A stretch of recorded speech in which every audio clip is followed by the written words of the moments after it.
abrazo muy especial con los muy buenos días. Dios les continúe bendiciendo. Hay un texto que el Señor nos regala para esta mañana de hoy, y ese texto se encuentra en Éxodo capítulo 16. Éxodo capítulo 16. Les pido una disculpa, estoy un poquito afectado de la garganta, por eso algunas veces este tiempito me verán quizá con un pocillito por aquí al lado tomándome algo caliente, pero es para poder cuidar la garganta. Éxodo capítulo 16 muestra a un Dios dando provisión. Y tengo esta idea en la cabeza. La provisión no siempre llega como nosotros estamos pensando que tiene que llegar la provisión. Yo creo que uno de los grandes problemas que nosotros tenemos con la provisión de Dios es que nosotros tenemos en nuestra cabeza cómo Dios tiene que hacerlo. Y este es un problema, la verdad.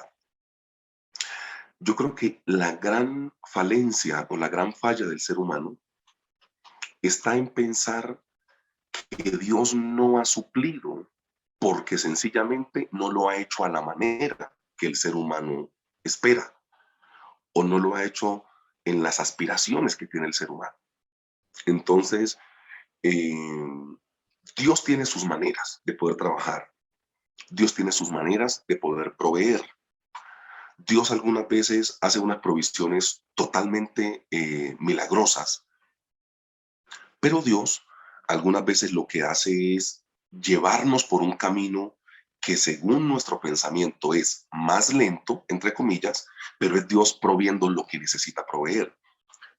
Yo no sé si me estoy haciendo entender, pero lo que te intento decir es que cuando uno llega a los pies de Cristo, no puede tener una manera rígida a través de la cual Dios te va a dar provisión.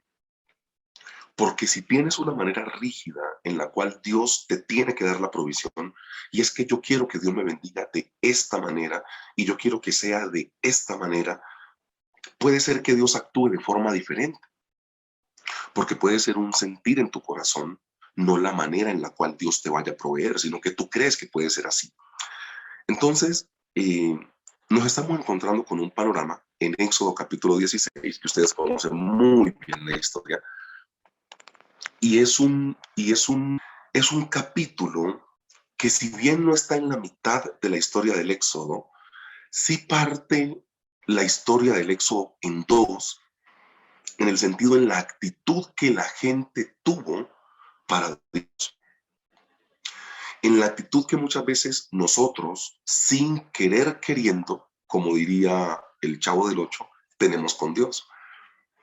No podemos negar que en nuestro corazón, cuando Dios está bendiciéndonos y cuando están las ventanas y las puertas de los cielos abiertas en dirección de nuestra casa, de nuestra familia, las únicas frases que van a salir de nosotros son frases de agradecimiento. Pero no podemos negar también, y esto no respeta que tengamos 1 año, 2 años, 20, 30, 40 años en la fe, no podemos negar que cuando la cosa no está funcionando como nosotros creíamos que tenía que funcionar, algunos empezamos hasta a preguntarle a Dios. Y los cristianos tenemos unas preguntas bien raras, como que yo qué estoy haciendo mal. Y muchas veces no es que estés haciendo nada malo. Oiga, pero esto ¿por qué se demora tanto? ¿Por qué está como tan trabado este asunto que nada que fluye?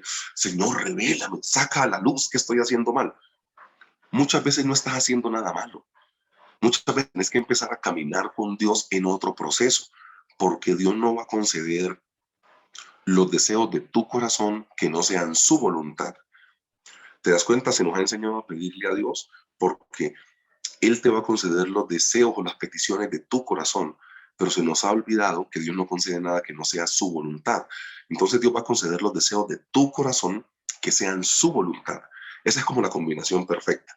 Y esto no es la mitad de la historia del libro de Éxodo, pero sí evidencia cómo la actitud del ser humano cambia. Entonces vamos a intentar leerla nuevamente, como les digo, perdón por el pocillito con algo caliente, pero los que ahí me han visto y me han escuchado estos días saben que estoy muy afectado de la garganta. Entonces, confiemos en que en medio de la predicación Dios me puede sanar, eso no hay ningún tipo de problema. Éxodo capítulo 16, versículo 1. La palabra del Señor dice: partió luego de Elim toda la congregación de los hijos de Israel, y vino al desierto de Sin, que es entre Elim y Sinaí, a los 15 días del segundo mes después que salieron de la tierra de Egipto. Y toda la congregación de los hijos de Israel murmuró contra Moisés y a Aarón en el desierto. Y les decían los hijos de Israel: ojalá hubiéramos muerto por mano de Jehová en tierra de Egipto, cuando nos sentamos a las ollas de carne, cuando comíamos pan hasta saciarnos. Pues nos habéis sacado a este desierto para matar de hambre a toda esta multitud. Y Jehová dijo a Moisés: he aquí, yo os haré llover pan del cielo, y el pueblo saldrá y recogerá diariamente la porción de un día, para que yo lo pruebe si anda en mi ley o no. Mas en el sexto día prepararán para guardar el doble de lo que suelen recoger cada día. Entonces dijeron Moisés y Aarón a todos los hijos de Israel: en la tarde sabréis que Jehová os ha sacado de la tierra de Egipto.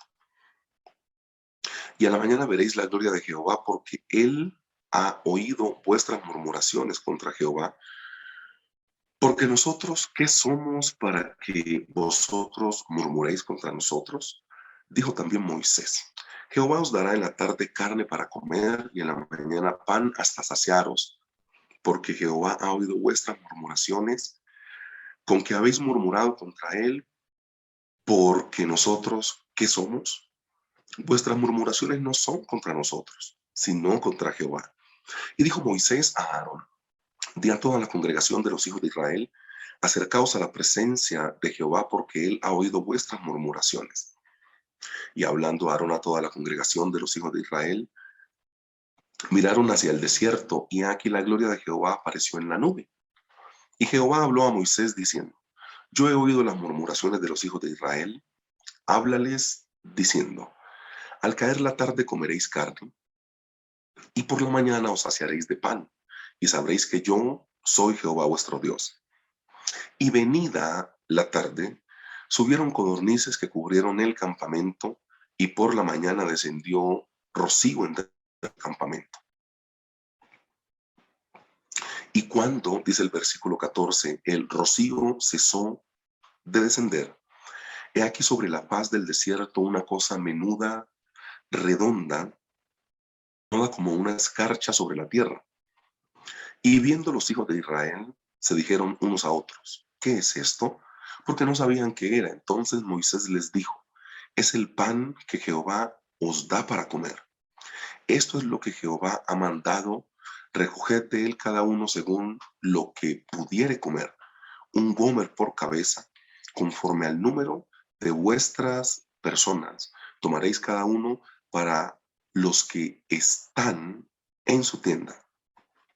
Y los hijos de Israel lo hicieron así, y recogieron unos más, otros menos, y lo medían por gomer, y no sobró al que había recogido mucho, ni faltó al que había recogido poco.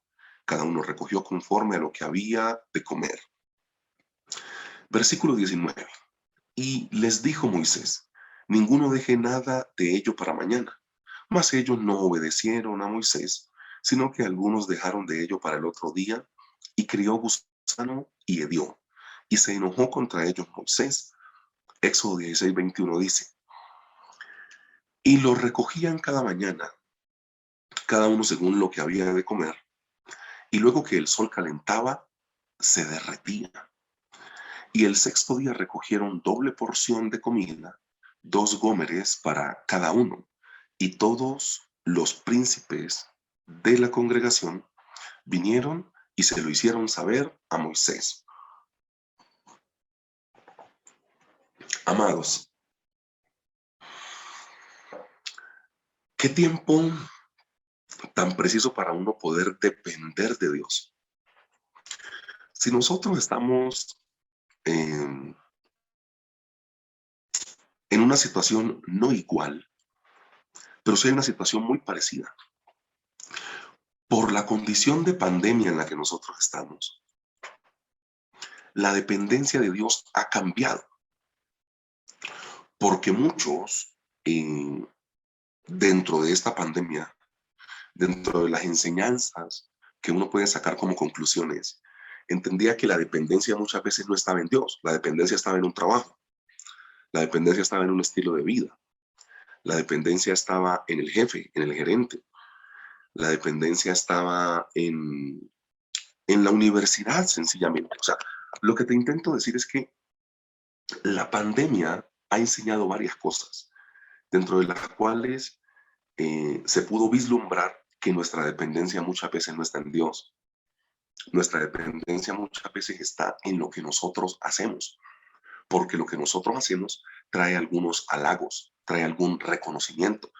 Y cuando uno ve historias como estas, se da cuenta, y es de lo que más me fascina de la historia, y lo digo que esa forma de introducción, antes de que al final podamos entregarle este tiempo al Señor, dando dos o tres orientaciones.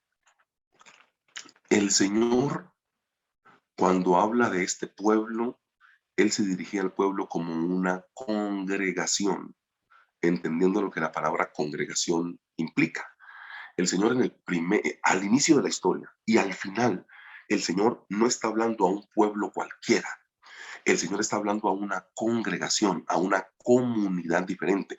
Congregación tiene en todas sus raíces la idea de reunirse en torno a, o a adorar a, o a rendir culto a. Uno por eso se congrega. La definición de congregación es algo que reúne en torno a una idea. Y aquellos están reuniendo en torno a Dios. Dios le dice a este pueblo, ustedes no son un pueblo cualquiera. No, ustedes son una congregación. Y eso sí marca una diferencia. Porque cuando uno tiene una congregación o hace parte de una congregación, uno gira en torno a un ser superior. Para que nosotros lo podamos entender, es en torno a Dios. Y hablando de esta dependencia de Dios, lo primero que muestra el pasaje bíblico es que mientras que las cosas estuvieron de buena manera, la dependencia de Dios no tuvo ningún tipo de dificultad. Entonces, si nosotros hacemos un recorderis, por decirlo de alguna manera, en la parte anterior a lo que estamos leyendo, uno ve el desagradecimiento del ser humano. Es lo primero que muestra el pasaje bíblico. Si lo podemos partir como punto de predicación, es el desagradecimiento del ser humano. Eh, Aún Dios haciendo este milagro, en medio del milagro, estaban murmurando. Pero cuando uno mira los capítulos anteriores, hablando de este primer enfoque, que es el desagradecimiento del ser humano, es que nosotros casi siempre nos estamos quejando de lo que no tenemos. Y eso no nos deja reconocer lo grande que Dios ha sido con nosotros. Eh, Pongo un ejemplo para las personas que conducimos un vehículo. Por ejemplo, las personas que manejamos un carro o una moto o una cicla, somos personas que Dios cubre demasiado. Cuando uno se da cuenta, eh, por ejemplo, solo una tendencia. Yo el año pasado leí una encuesta de las accidentalidades en la vía. Tenemos una muy peligrosa que es, bueno, la línea, como las que son muy grandes. Pero mira, por ejemplo, que Boyacá, en esta doble calzada, salió con alto índice de accidentalidad, subió unos escalones, junto con una carretera que hay de Santander de Quilichao a Popayán, en el Cauca. Dice que son de las más mortales que hay. Y yo decía, ¿cuántas veces yo no he pasado por esa carretera que están evidenciando las encuestas que tiene un alto índice de accidentalidad? Y Dios me ha librado, porque hubiese podido ser yo y no lo he sido. ¿Qué te intento decir con esto? Nosotros por estar enfocados en lo que le estamos, entre comillas, pidiendo a Dios, dejamos de reconocer que Dios, por otro lado, intenta cuidarnos y guardarnos de una forma, pero asombrosa. Amados, venga, les cuento antes de dar otro ejemplo de lo que estamos hablando acá. Yo un día iba para Barranquilla. Yo iba a hacer una predicación de una semana con una iglesia, con la iglesia Familias en Plenitud, y se me dio por irme por bus. Entonces, con Jonathan, nuestro pastor de la iglesia, él me acompañó a Sogamoso, a tomar el bus en Sogamoso, porque yo necesitaba, por ser tan grande, de los 4 primeros puestos. Entonces fuimos con Jonathan a Sogamoso a ayudar a cargar las maletas. Llevaba una maleta llena de Biblias y libros, otra para mi ropa. Bueno, entonces fuimos a Sogamoso y nos fuimos y yo me fui para Barranquilla. Jonathan se quedó. Y hubo un derrumbe en Bucaramanga. Ustedes saben que Santander tiene mucha falla geológica. Y en una parte, no recuerdo dónde, pasó no sé, como una avalancha, una cosa rara, y se llevó a la carretera. O sea, yo iba en el bus quedó como a 200 metros antes. O sea, pasa la avalancha, se lleva a la carretera y el bus frena. Había otros carros adelante. ¿Qué hubiera pasado si yo hubiera ido en los carros de adelante, por ejemplo? Y son cosas que uno dice, ay, Dios mío, o sea, es hasta ese punto que uno dice, el Señor me guardó la vida. Cuando ves una cosa así trágica enfrente tuyo, pero te aseguro, hay gente que se ha muerto bajándose del carro, bajando un escalón de una escalera. Hay gente que se ha muerto de las maneras más, más insulsas, si lo podemos decir. Eso da para una muerte en serio. Hay gente que se ha muerto de forma hasta chistosa, hermanos. Eso quiere decir que Dios te ha cuidado. Pero el desagradecimiento del ser humano siempre va a estar enfocado en qué? En que como entre comillas le estamos pidiendo a Dios una cosa y queremos que Dios nos bendiga de esa manera, desconocemos todo lo que Dios hace por otros caminos para podernos cuidar. Y eso se llama el desagradecimiento del ser humano, que es el primer enfoque. En Génesis 12 ellos salen de Egipto. En Génesis 13 ellos consagran en Génesis, perdón, en Éxodo, perdón. En Éxodo 12 ellos salen de Egipto. En Éxodo 13 ellos consagran los primogénitos. En el mismo Éxodo 13, Dios les pone una columna de nube y una columna de fuego, que ustedes saben para qué era, ¿no? Para el día y para la noche, para poderles proteger. En Éxodo 14 cruzan el Mar Rojo. O sea, aquí no tenemos ningún tipo de problema. En Éxodo 15, ellos están viendo el milagro de las aguas que no eran aptas para el consumo humano, que son las aguas amargas de mar. Dios las transforma para que ellos puedan tomar. Y en Éxodo 16 viene la queja. Se evidencia que mientras que Dios les estuvo dando milagros y respondiendo, entre comillas, de la manera que ellos querían, no hubo ningún tipo de problema con Dios. Pues, ¿quién va a pelear con Dios si está haciendo lo que yo quiero? ¿Quién va a pelear con Dios si me tiene trabajando en la empresa que yo quiero? ¿Cómo voy a pelear con Dios si al final me llegó el subsidio? ¿Cómo voy a pelear con Dios si no me echaron del trabajo? ¿Cómo voy a pelear con Dios si tengo mis hijos sanos? ¿Cómo voy a pelear con Dios si no tengo quebrantos de salud? ¿Cómo voy a pelear con Dios si tengo un empleo estable que me da un pago para poder vivir bien? ¿Cómo voy a pelear con Dios si tengo todo lo que necesita? El punto es, ¿y si Dios llegase a quitar toda la estabilidad que hasta este momento tienes, empezarías a pelear con Él o no? Porque yo te estoy leyendo 5 o 6 historias en las cuales no se peleó con Dios, porque Dios los tenía súper bien. ¿Quieren un milagro? Las aguas no se pueden. Tiren una rama, un árbol, Moisés, y las aguas van a estar buenas. Habían visto atrás los carros de Faraón hundirse en medio de la mar. ¿Quién pelea con Dios de esta manera? Pero cuando algo pasó que cambió la manera de ellos pensar, empezaron a murmurar de los líderes y a pelear con Dios. ¿Por qué se empieza a pelear con Dios? Porque en un momento Dios intentó ajustar un poco. ¿Y qué era lo que Dios quería con eso? Llevarlos a una dependencia de Él. Éxodo 16:2, búsquelo por favor, dice de la siguiente manera.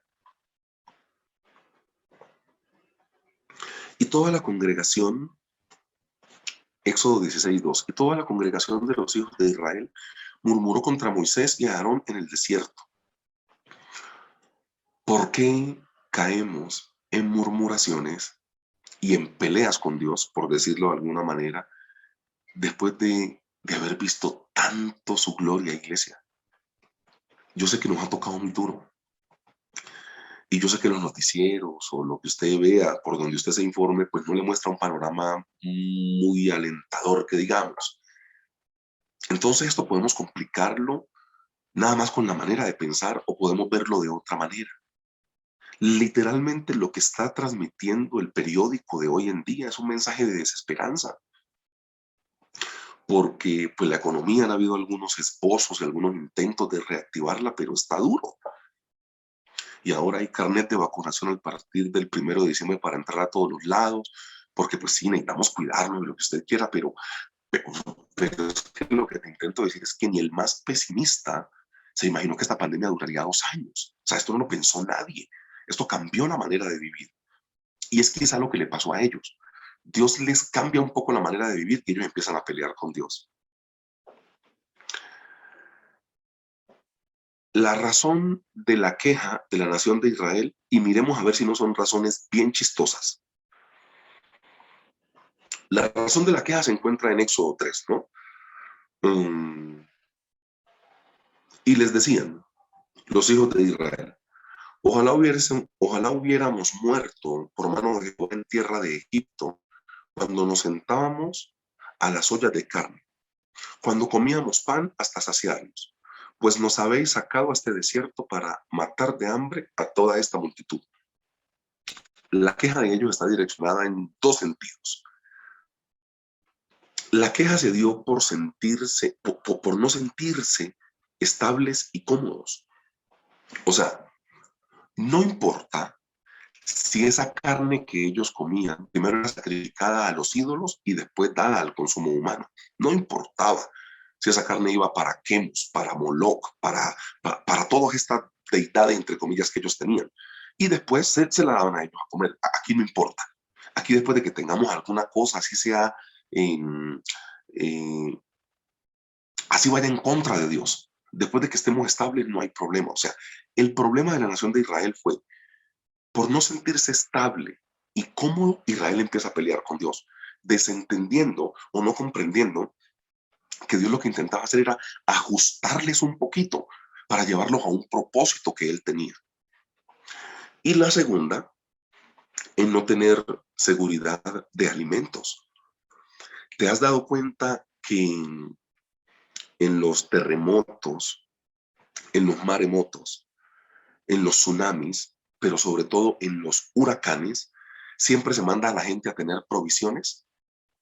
De hecho, cuando uno piensa un poco en las islas del Caribe, el diseño de casas, cuando uno piensa en las casas que están como en la Florida, en los Estados Unidos, son casas que tienen algunos cuartos de reserva.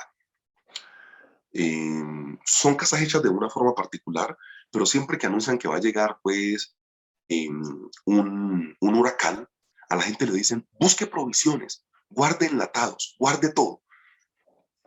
Lo que les estaba pasando a ellos era algo muy parecido. Venía un huracán de los más duros que hemos tenido, quizá Katrina o María, venía o el huracán Andrés, venía un huracán grandísimo y no tenían provisiones. Ellos venían de tener una despensa o una alacena en la casa. Y ahora Dios les empezó a decir, ustedes van a empezar a caminar por fe y les voy a dar la comida a diario. No la van a amontonar, porque de hecho unos desobedientes aquí, habiéndoles dicho, coman lo que necesitan para el día. Pero te das cuenta que lo que llevó a estas personas a poder acumular más comida era el susto de qué va a pasar mañana. Y Dios no quería que ellos pensaran en qué iba a pasar mañana, porque hay que dejar a cada día su propio afán y Dios se iba a encargar de ese mañana. Dios les dijo, tomen únicamente lo que necesiten para comer por día. Cuenten cuántas personas hay en su tienda. ¿Tantas personas en su tienda? Listo, lleve para esas personas. Y unas personas quizá dijeron, ay no, pero ¿cómo no vamos a pensar en un futuro? No, yo echo un poquito de más. Echaron un poco de más, dio y le cayó gusano. Porque Dios quería llevarlos a una dependencia. Ellos están peleando por no sentirse estables o cómodos y ellos están peleando por no tener seguridad alimenticia. ¿Qué vamos a comer mañana? Dios se encarga de darnos la estabilidad y Dios se encarga de darnos el alimento. ¿Cómo lo vamos a comprar? No sé. Yo estoy leyendo una historia que dice que caía del cielo. Esa es la historia que yo estoy leyendo. Cuidado, iglesia, con tener un corazón desagradecido, porque ustedes saben que Dios abre las ventanas y las compuertas de los cielos cuando ve un corazón agradecido con Él. Y muchas veces nosotros, por estarnos centrando en lo que estamos anhelando, dejamos de darle honra y gloria al Señor por lo mucho que Él ha hecho por nosotros. Ah, pastor, pero es que mi vida es más difícil que la suya. Bueno, puede ser que sí. Ah, pastor, pero es que yo en este momento no estoy viviendo lo que yo le pedí al Señor que quería a mis 35, a mis 33, a mis 60, a mis 70, a mis 20, estar viviendo. Sí, puede ser que tu vida no es como la hayas planeado en ese momento. Pero lo que sí te digo es que si te pones a mirar todo lo que Dios ha hecho, te vas a dar cuenta que tenés más motivos para agradecer que para pelear con Dios. Lo primero es el desagradecimiento del ser humano. Lo segundo que yo veo acá en este pasaje bíblico es que a Dios le gusta probar a su iglesia. O sea, Dios te va a probar. Es lo segundo que muestra acá. Con la prueba, nosotros siempre hemos tenido un conflicto. Nosotros hacemos oraciones para que la prueba desaparezca. Voy a decir esto con mucho respeto. No me dan ganas ni de reírme de lo afectado que estoy en la garganta, pero yo no sé quién le enseñó a la gente a hacer oraciones para que la prueba se vaya. Y nosotros echamos fuera y derrotamos y desarraigamos y rompemos y en el nombre de Jesús echamos fuera la situación que estamos pasando. Y, y, y yo voy a decir una cosa con mucho respeto, pero muy bíblica. Ustedes se dan cuenta que Dios a Israel le quitó parte del pueblo. Cuando ellos van al monte, Moisés y Josué quedan en una parte y él va más arriba. Moisés llega. En ese momento el pueblo que no está puro tiene que ser destruido. Dios dice, ármense de cuchillos y destruyan lo que está mal del pueblo. Y mataron a fila del padre. No importaba que fuera su familiar, su esposo, su esposa. Si no estás honrando a Dios, necesita desaparecer. Era el mecanismo de esa época. No se asuste. Entonces, Dios a Israel le quitó parte de su familia. Le quitó riquezas. Le quitó algunas veces la honra. ¿Por qué? Dios honraba a Israel, pero cuando Israel se portaba mal, venía un pueblo y los destruía y les ganaba la batalla y todas las cosas cuando hacían las cosas mal. Dios a Israel le quitó hijos. Dios a Israel le quitó lo que usted se imagina. ¿Sabe qué no le quitó nunca Dios a Israel? La prueba. Esta no es negociable. O sea, la prueba Dios no la va a negociar. O sea, ay Dios, pero ¿cuántos días de ayuno hago en la semana y tú me quitas la prueba? No es factible. Dios, la intención de Dios es probarte, porque la prueba es lo único que te va a hacer conocer si sos un verdadero cristiano o no. Porque amar a Dios con la nevera llena, con plata en el bolsillo, con los familiares sanos, con tu corazón sano, teniendo una buena relación de noviazgo, de matrimonio, con tus hijos en buenos colegios, pudiendo pagar todas tus cuentas, es muy fácil. Amar a Dios con la nevera llena, con el buffet lleno, con la alacena llena, con la nevera llena, es de lo más sencillo que hay. ¿Cómo no le vamos a dar gloria al Señor si me permite cambiar de casa? Si me permite cambiar el carro, si mi hijo sacó el primer lugar en la escuela. ¿Cómo no honrar a Dios si mi papá pudo conseguir la plata para el semestre? ¿Cómo no honrar a Dios si puedo tener dinero para poder darle regalos a mi familia en esta Navidad? Es que honrar a Dios con las cosas en la mano es muy fácil, pero cuando las cosas no están bien, es donde Dios necesita saber si tú le amas o no. Y más que Dios necesita saber, porque Él ya lo sabe, es que nosotros nos demos cuenta si verdaderamente amamos a Dios o no lo amamos. Es una bendición ser probado por Dios. Hermanos, y perdón porque estoy tocando temas sensibles.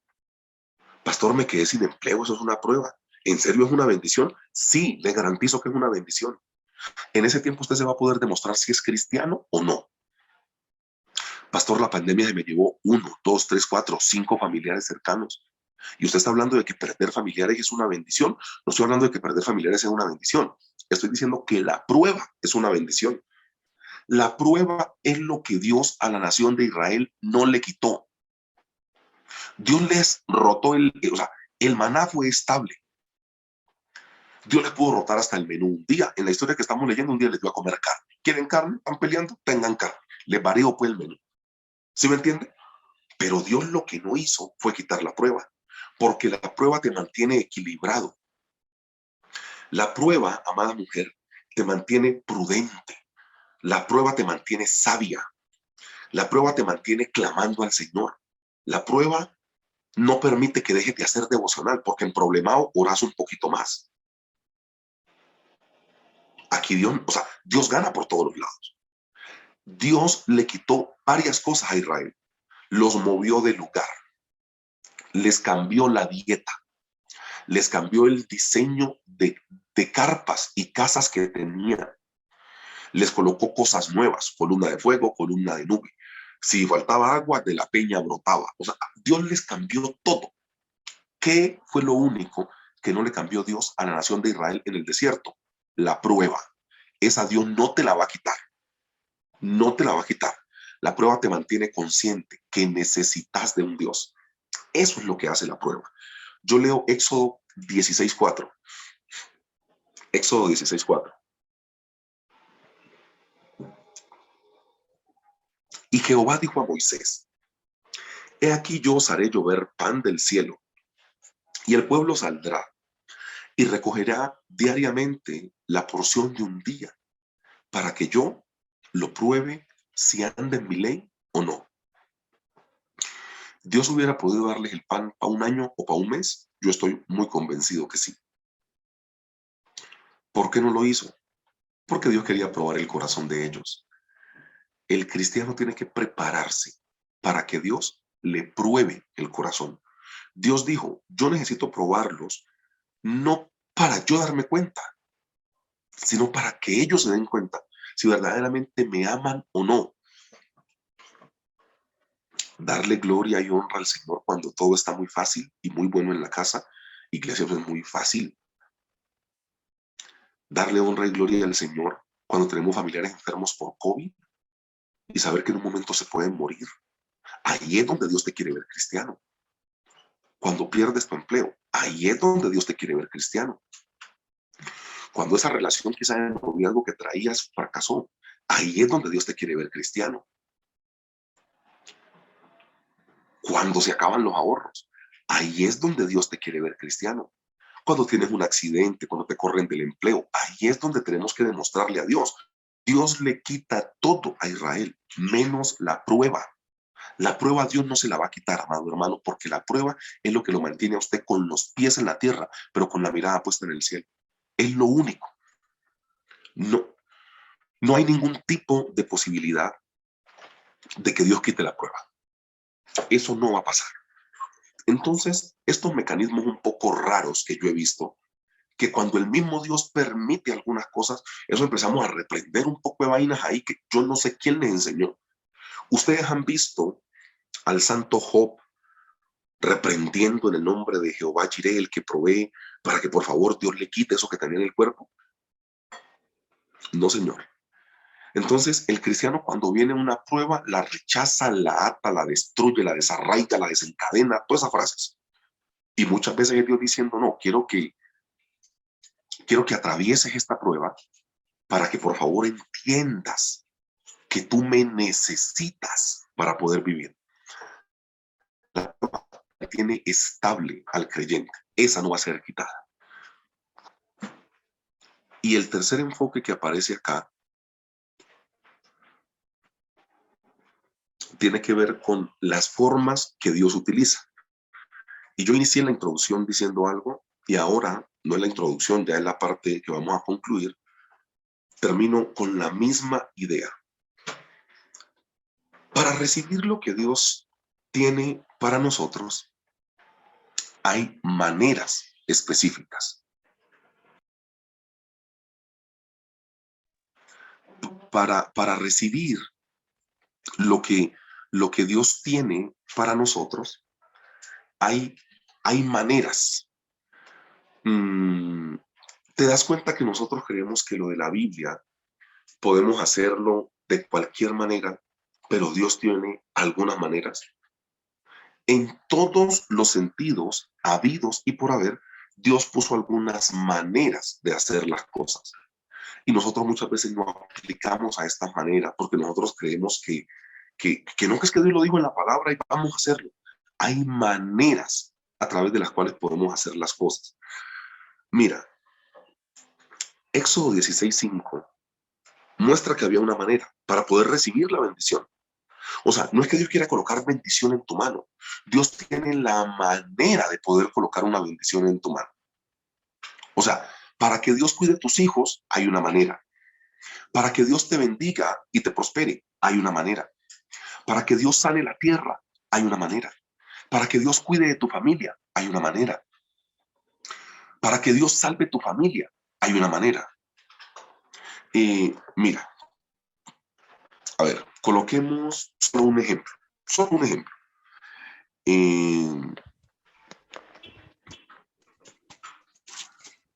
Cree en el Señor Jesús y serás salvo tú y tu casa. Dice eso la palabra del Señor. Yo hago una pregunta. Según la palabra de Dios, ¿quién tiene que creer primero para que tu casa sea salva? ¿La casa o nosotros? Agradecería quizá a una persona que tiene su micrófono abierto, si me pudiera colaborar con eso, sería genial. Entonces, mira, cree en el Señor Jesús y serás salvo tú y tu casa. Primero creo yo y después se salva mi casa. La manera en la cual tu familia se va a salvar es a través de tu creencia. Es una manera que Dios puso. Le están peleando al Señor Jesús porque supuestamente los discípulos y su ministerio no pagan los impuestos. Y el Señor Jesús le dice a Pedro, ve y pesca y te encontrará un pez y saca un estatero. El Señor le dijo a Pedro, paga por ti y por mí, como es la norma gramatical, o le dijo, o paga por mí y por ti. Primero se puso el Señor Jesús. Lo primero es para Dios. Hay manera de recibir la bendición. Entonces Pedro fue y pescó, sacó un pez, abrió el pez, sacó un estatero, y para que usted me entienda, no fue así, pero solo para que usted me entienda. Cuando fue a pagar los impuestos, dijo, yo pago por el Señor Jesús y pago por mí. Él no dijo, pago por mí y por Jesús. Dijo, pago primero por el Señor y después por mí. Hay maneras para recibir bendición, hay maneras para cuidar a tus hijos, hay maneras, para todo hay manera. Y acá, Dios le dice en Éxodo 16:5 al pueblo, mas en el sexto día harán para guardar el doble de lo que suelen recoger cada día. El permiso era para el sexto día, no para el cuarto. Mira, los cristianos no estamos muy entrenados en la manera de manejar las cosas al estilo de Dios. Nosotros creemos que únicamente por ser cristianos Dios tiene que bendecirnos al estilo que nosotros queramos, y no es de esa manera. Dios se puede conducir de diferentes maneras con el pueblo, pero Él tiene formas de hacerlo. Mira, yo leo unos textos de apoyo, ¿no?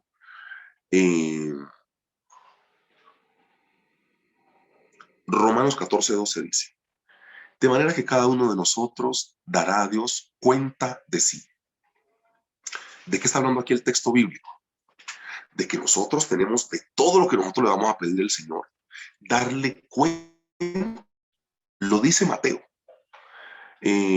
Mas yo os digo que de toda palabra ociosa que hablen los hombres, de ella darán cuenta el día del juicio. Yo hablo de Corintios en su segunda carta, en el capítulo 5, en el versículo 10, porque es necesario que todos nosotros comparezcamos ante el tribunal de Cristo. Y lo que usted sabe que sigue diciendo la historia. ¿Qué te intento decir con esto? Nosotros, ¿por qué rendimos cuentas? Porque hemos recibido algo, ¿cierto? O sea, cuando un papá manda a un niño a la tienda y le pide las vueltas y le pide las cuentas, ¿es por qué? Porque primero no entendió. El punto que yo te intento tratar, y te lo estoy tratando en Romanos, te lo estoy tratando en Mateo, te lo estoy tratando en Corinto. Eh, ¿Por qué nosotros damos cuentas de algo que ya hemos recibido? ¿Te das cuenta de la gran bendición que Dios está planteando acá? O sea, cuando Dios está pidiendo cuentas es porque antes ya te dio. Pero vuelve el mismo primer punto de la predicación del día de hoy. El corazón que no es agradecido no ve a Dios. Cuando usted pide cuentas es porque ya antes le han dado la posibilidad de administrar algo y usted tiene que ir a dar cuenta de eso. Nosotros no únicamente tenemos que entender que la bendición de Dios se recibe porque nosotros estemos necesitados, sino que de esa bendición tenemos que ir a dar cuentas a nuestro Señor. Y hay cosas que es por sola lectura bíblica. Hay cosas que son por sola lectura bíblica. Yo le pedí permiso porque la última semana de octubre, yo tuve una consejería con una persona, pero fue una consejería rara y tengo permiso para poderlo contar. Fue una consejería rarísima, porque fue una consejería donde la persona no tenía un problema, pero cuando a mí me dicen consejería, yo me imagino pues que todo empezar a hacer oración, ayuno. Me dijo, pastor, necesito una consejería. Yo le dije, pues hagamos la consejería. Cuando tenemos la comunicación con la persona no tenía ningún problema, ninguna dificultad, salud bien, sus hijos bien, el alma bien, su espíritu bien. Eh, tenía como unas preguntas. Le dije, pues no me asuste, porque usted me dice consejería y yo me vengo pues hasta en ayuno. No, mentira, mentira, mentira. Pero pues sí, dígame qué es lo que necesita. Entonces la persona me decía, en uno de los casos que nosotros tratamos con la persona, de las preguntas que tenía, me dijo, pastor, mira, eh, nosotros ahora estamos con unas libertades en este mundo, eh, hablando pues como de la parte sexual, que la gente puede escoger, que en unas partes de Europa ya se espera hasta que el niño sea quien decida, así tenga genitales de un tipo o de otro tipo, si se quiere llamar como hombre o como mujer, y me empezó a hablar. Entonces en un punto la persona me dice, ¿cómo yo le puedo explicar a una persona, no únicamente con los textos que dice que el homosexual no va a heredar, sino como en el contexto bíblico?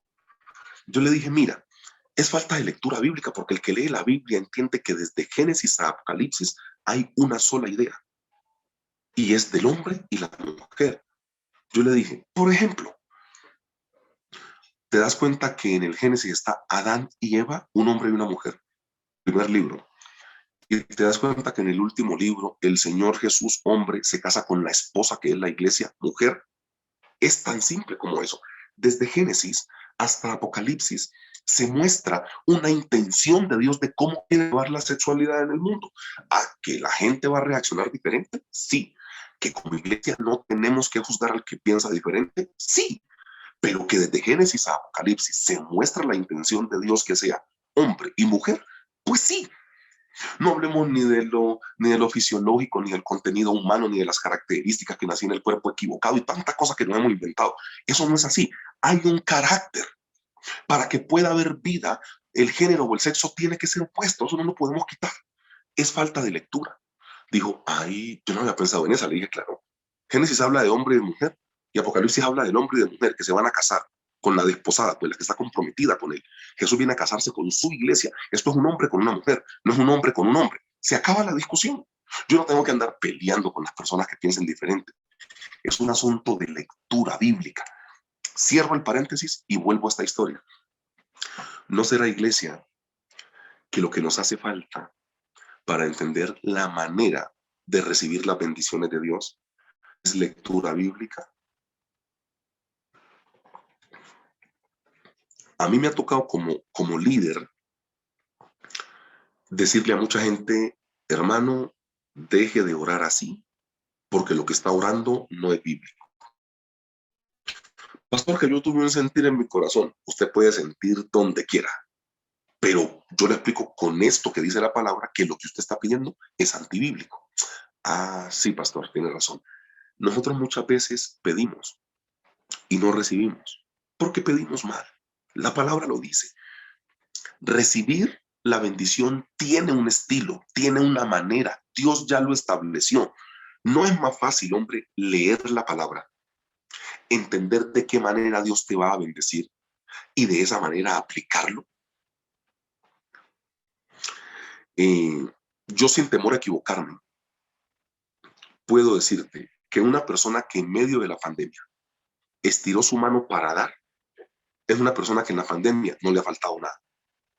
¿Se ha visto apretada? Sí. ¿Ha pasado por dificultades? Sí. Pero hay una regla. ¿Dónde se multiplicó el pan de los 5,000? ¿En la mano del Señor Jesús o cuando los discípulos lo colocaron en la mano del pueblo? Leamos bien la historia. El Señor Jesús levanta los ojos al cielo, le ora al Padre y le agradece. Y el Señor Jesús puso el pan en la mano de los discípulos. Y la multiplicación se genera cuando está en la mano de los discípulos al pueblo. Ahí es donde se multiplica el pan. Toda persona que extienda su mano no pasa necesidad, porque el dar es un acto de justicia. Yo no he visto justo desamparado, ni su descendencia mendigando pan. Hermano, estamos hablando de lo mismo. La gente no ha querido entender. Hay normas que Dios puso. Recibir la bendición de Dios tiene una manera, tiene unos protocolos, tiene unos lineamientos, una forma de hacerlo. Eso no es, Dios dame. No, Dios tiene que verte de algunas maneras para poder bendecirte.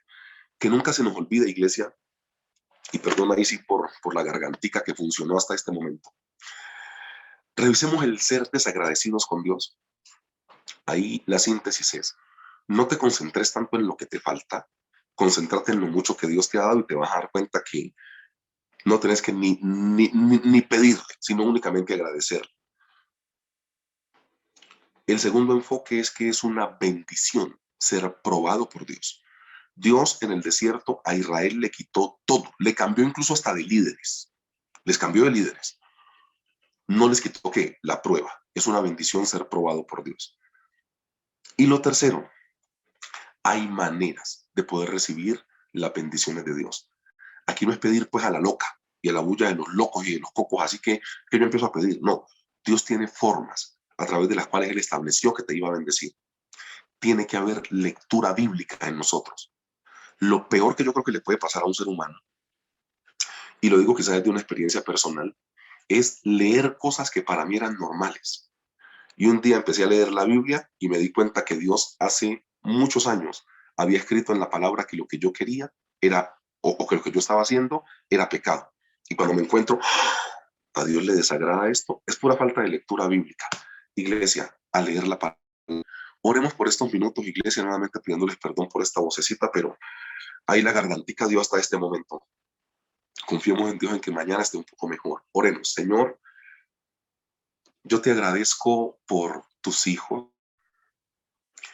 yo te agradezco por tus hijas, yo te agradezco, Padre Celestial, por el ecosistema en el cual tú nos permites vivir y desarrollar nuestra vida y ministerio. Yo pongo delante de ti, Padre Celestial, todo lo que nosotros somos.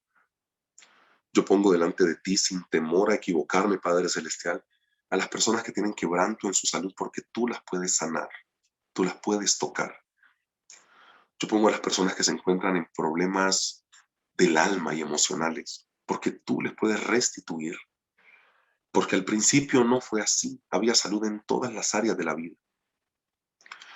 Yo pongo delante de ti los problemas financieros de nuestras familias, de nuestras iglesias. Yo pongo delante de ti, Padre Celestial, a las personas que no tienen que comer. Yo pongo delante de ti ese corazón que nosotros hemos tenido muchas veces desagradecido con Dios. Yo pongo delante de ti, Señor, porque nuestro corazón muchas veces no está bien. Porque así tú lo digas en los proverbios, algunas veces estamos envidiando cómo prospera el maligno y nos comparamos con ellos. Señor, hoy es un día para poderte pedir perdón primero, pero también agradecerte porque porque hemos visto y hemos notado lo mucho que tú has hecho con nosotros. Que a fin de mes estamos en nuestra casa con afugias económicas, sí. Que algunas veces la salud no está bien, sí. Que algunas veces vienen dolencia a nuestros cuerpos, sí. Que algunas veces no podemos hacer lo que nosotros deseamos hacer porque falta o el recurso económico o los móviles o lo que sea, sí. Pero lo que no podemos desconocer, Señor, es que tú has sido totalmente benéfico con nosotros. Que aún, Padre Celestial, cuando nosotros murmuramos de ti, tú pones en nosotros conducto y canal de bendición. Hoy nosotros renunciamos a toda idea de pelear contigo, de pedirte cosas, Padre Celestial, quizá de forma agresiva, y nos adherimos a una iglesia que entiende que tú no vas a quitar la prueba. Gracias, Padre Celestial, porque cuando el pueblo de Israel estaba en el desierto, tú no le llamaste pueblo, tú le llamaste congregación. Tú empiezas hablando de una congregación en Éxodo 16 y terminas hablando de una congregación en un pueblo, en un lugar diferente, pero eran tu congregación, gente que se congrega para adorar a alguien. Y esta es una iglesia que te adora, porque aún con las dificultades y las vicisitudes que hemos tenido, nunca se ha ido de nosotros el ser agradecidos contigo en todas las áreas de nuestra vida. Perdona lo que en nuestro corazón esté mal. Saca en nosotros la raíz de amargura, de pleito, de celo, de resentimiento, de ira, de maledicencia, de contienda. Saca en nosotros, rompe en nosotros, Padre Celestial, todas estas consagraciones que quizá en la ignorancia nuestros padres nos han consagrado, algunos santos cuando recién nacimos. Esto lo rompemos en el nombre glorioso de Cristo Jesús, para que seas tú el encargado de gobernarnos.